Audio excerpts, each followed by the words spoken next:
Buenos días, bienvenidos a otra clase de ESPA 1 sobre el módulo 1. Hoy vamos a hablar de la introducción a la historia. Este es el documento, la guía didáctica del módulo 1 y si se fijan estaríamos aquí en el bloque 3, introducción a la historia, de lo que vamos a hablar hoy. Y en principio, nuestro cronograma está programado para la semana del 20 al 24 de octubre. Bueno, eso es de forma aproximada. Pueden verlo antes o pueden verlo un poco después, no pasa nada. Bueno, los contenidos están con fondo amarillo, así que vamos al bloque 3. Y dentro del bloque 3 entramos aquí, en esta sección que se llama Introducción a la Historia. Hacemos clic sobre el enlace y vamos a este tema que se llama Hombre, Historia y Prehistoria, : nos acercamos a la historia. Quitamos el menú, lo echamos hacia adentro. Y bueno, el tema empieza diciendo pues, que la historia humana, los historiadores han dividido la historia de la humanidad en distintas etapas, de las que vamos a hablar en este tema. De la prehistoria, es un periodo anterior a la invención de la escritura, la edad antigua y otras etapas. ¿Qué significa el término historia? Bueno, pues se refiere al estudio que intenta explicar cómo ha sido la vida de los seres humanos en la Tierra. Es decir, la historia está íntimamente ligada a los seres humanos. ¿Por qué nos interesa saber nuestro pasado? Bueno, porque somos la única especie que tenemos un registro, ¿no? Intentamos reconstruir nuestra historia en la Tierra. Los animales normalmente pues, no se preocupan por ello. Si vamos a la sección 1, las etapas de la historia, pues veremos que los historiadores han dividido la historia de la humanidad en varias etapas. La etapa más antigua se conoce como prehistoria, que es la que vamos a estudiar en este bloque 3. El comienzo se podría situar hace unos 3 millones de años, es decir, hace mucho tiempo, y es en el que se produjo la evolución de los seres humanos hasta llegar a la especie actual de seres humanos, que somos el Homo sapiens sapiens. Como se nota en el término, hace referencia pues, a la sabiduría, ¿no? A la capacidad cognitiva que tenemos los seres humanos. Dice que hubo pocos inventos, pero que estos fueron importantes. Por ejemplo, hace aproximadamente 500.000 años pues, se desarrolla el fuego. El lenguaje se desarrolló, aunque no tenemos constancia de él, porque claro, no queda en el registro arqueológico. La rueda, la agricultura y finalmente el desarrollo de la escritura, que pondrá fin a la prehistoria. Como dice aquí, tradicionalmente la prehistoria se ha dividido en varias etapas. La edad más antigua, edad de la piedra, paleolítico y neolítico, donde hubo un gran cambio, y la edad de los metales. ¿Por qué se llama edad de los metales? Pues porque en el registro arqueológico aparecen metales. Primero serán objetos de cobre, por eso es la etapa más antigua, después de bronce, que es una aleación de cobre y de estaño, y finalmente de hierro. En este bloque 3 básicamente vamos a estudiar la prehistoria. Una vez que aparece la escritura, entramos en otra etapa histórica que es la historia antigua o edad antigua, se puede decir de las dos formas. Comienza aproximadamente hace unos 5.000 años con la invención de la escritura y aparecerán pues, las primeras civilizaciones. Por ejemplo, la antigua Grecia, la antigua Roma, el antiguo Egipto, las civilizaciones de Mesopotamia, de Oriente Próximo. Y estas sociedades se van a caracterizar por la mano de obra esclava, es decir, existían legalmente esclavos, los seres humanos se compraban y se vendían, y eran un elemento económico fundamental en estas sociedades, porque la gran mayor parte del trabajo la desarrollaba a mano de obra esclava. Esa sería la edad antigua, recordemos las grandes civilizaciones, ¿no? Grecia, Roma, Egipto. Y después tenemos la historia medieval o edad media, la podemos llamar de ambas formas, que comenzó pues desde el final de Roma, digamos a finales del siglo V después de Cristo, hasta 1492 aproximadamente, hasta el descubrimiento de América. Y bueno, digamos que vamos a tener distintas formas de organización, el feudalismo, el imperio bizantino, el islam. y un gran peso de la Iglesia Católica, ¿no? De estas sociedades se dice que son sociedades teocéntricas, con Dios en el centro, y que va a influir mucho en la mentalidad de la época. A partir del descubrimiento de América, en 1492, entramos en la historia o edad moderna, que durará pues hasta finales del siglo XVIII.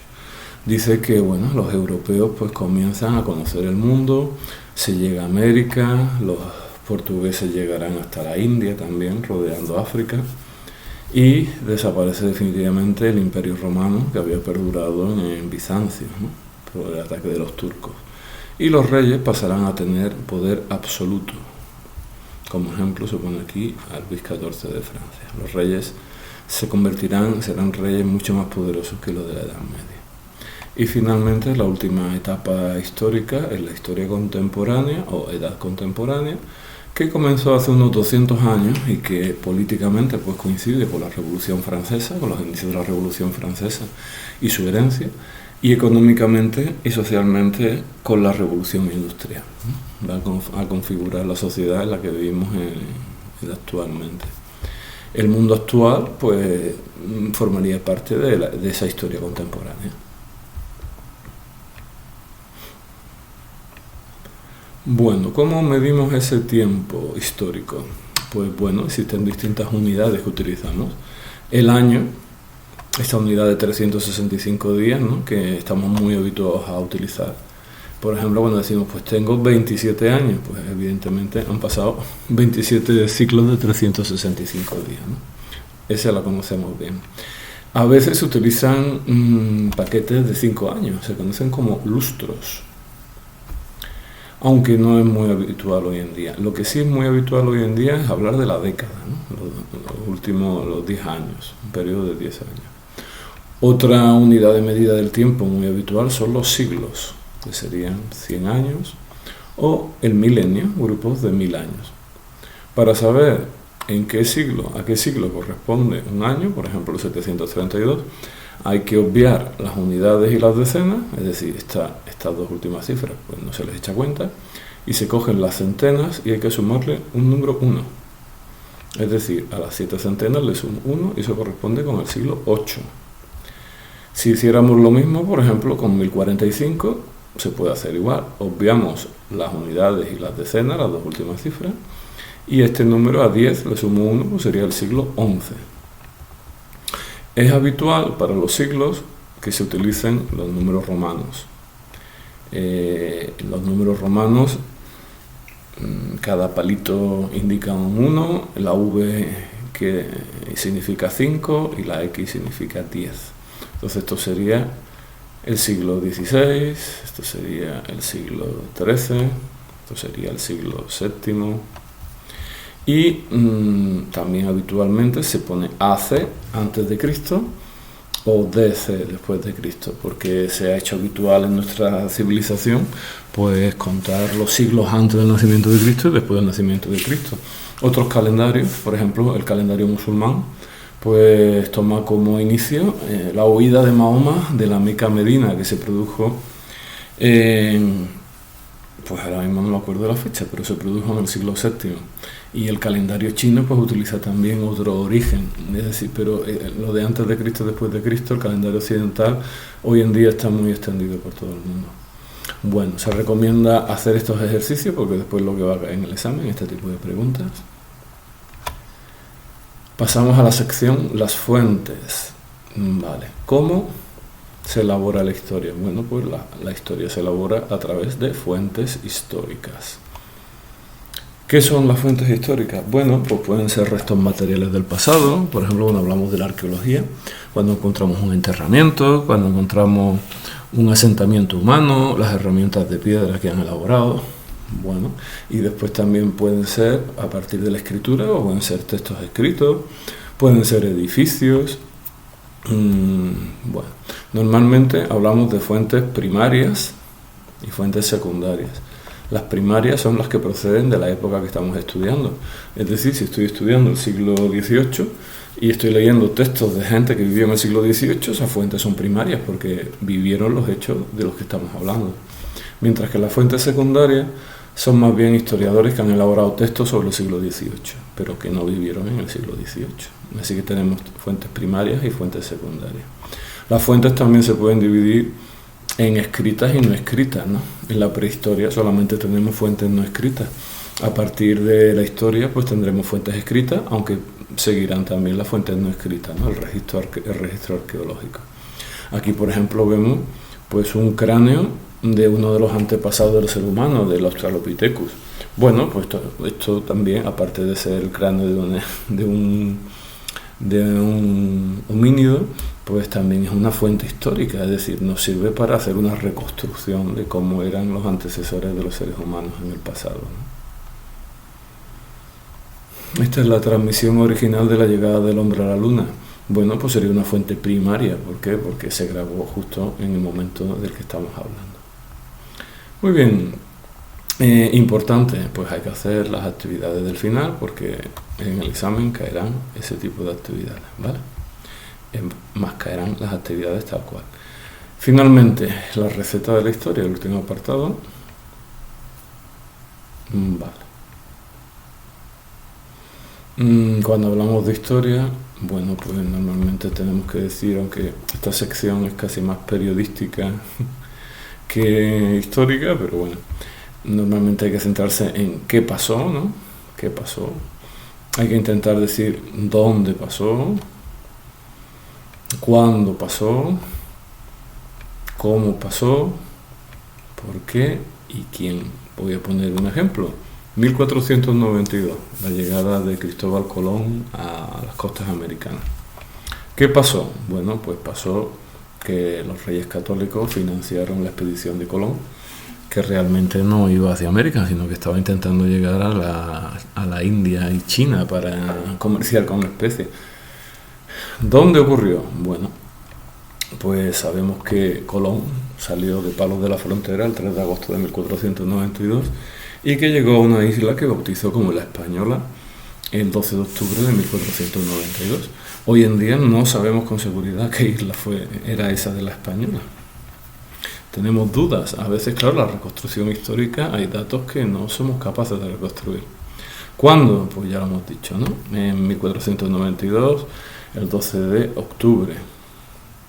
¿Cómo? Bueno, pues aquí mediante 3 barcos, pero que consiguió fletar Cristóbal Colón gracias a que los reyes católicos pues decidieron financiar la expedición estando en Santa Fe, estaban conquistando el reino nazarí de Granada. Pues ahí se reúnen con Colón y le otorgan pues unas cantidades para que pueda armar la flota. ¿Por qué? Bueno, esto es una gran pregunta, ¿no? Muchas veces lo que no es evidente. Como ya hemos dicho antes, los portugueses habían abierto una ruta hacia la India, circunnavegando África, es decir, rodeando África.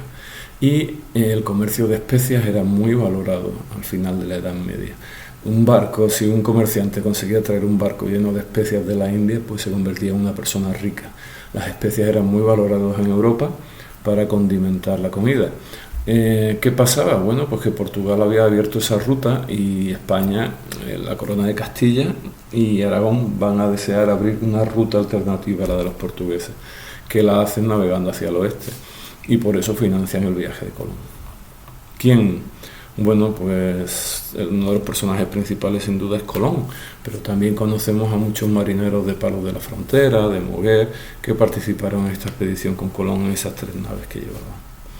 Bueno, pues ahí hemos visto cómo para tratar un hecho histórico normalmente pues hay que hablar de qué sucedió, cuándo y dónde, situarlo en el espacio y en el tiempo, quién o quiénes fueron los protagonistas, si sabemos por qué pasó, podemos ver alguna de las causas históricas, cómo pasó y sobre todo a veces también qué consecuencias tuvo, ¿no?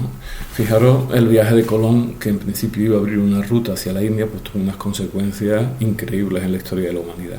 Se descubrió un nuevo continente, América, en el que existían poblaciones que vivían allí, se descubrieron nuevas civilizaciones y digamos que se agrandó la extensión de la humanidad, de la Europa occidental, pues penetramos en América y la invadimos cultural y militarmente. Bueno, pues hasta aquí hemos llegado con la introducción a la historia. Espero que el vídeo haya sido útil. Aquellos que prefieran estudiar en una versión en papel tienen aquí esta sección de imprimible, pueden seleccionarlo, imprimirlo, y si no, pues pueden guardar el documento en PDF en su ordenador, con lo cual, aunque no tengan internet, pues pueden acceder al material, que también es interesante. Bueno, pues un saludo.